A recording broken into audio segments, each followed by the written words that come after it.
This is test ID 13, component ID 80. It's the O2 sensor big slope test for the O2 sensor B1S1, the fuel control. Now the component ID 80 indicates we have a minimum spec. The PCM monitors the rate and change in the oxygen sensor voltage to calculate the speed of voltage change known as big slope.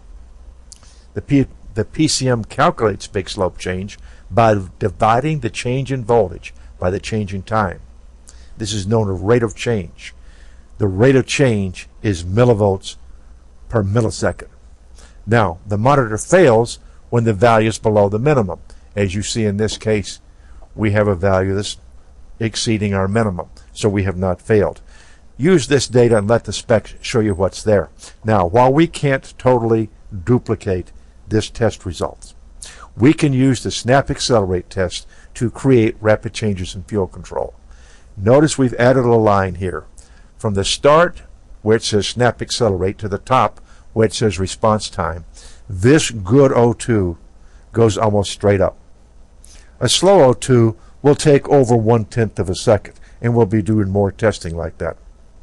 So while we can't measure millivolts per second, we can measure the sensor's response time with a lab scope, and we'll look at more measurements and talk about making validations of this mode 6 information with a lab scope next. We're going to take a couple minutes to look at some scope patterns.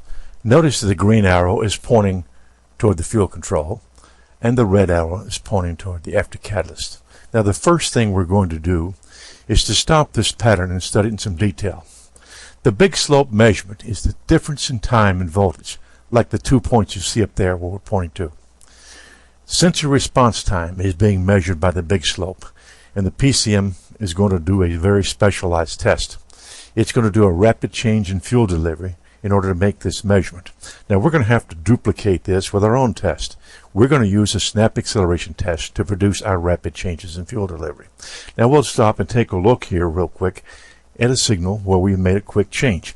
Notice that the green trace goes up fairly quickly. This is kind of typical what we see. We'll look at some fuel control alone, which is a perfect test we have recorded. Take a look at this one.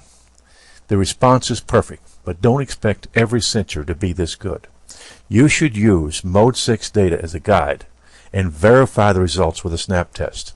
So when you have a pattern that may not be perfect, don't panic. Remember, rely on the mode 6 information to tell you how close you are to a failure, and let that be your guide.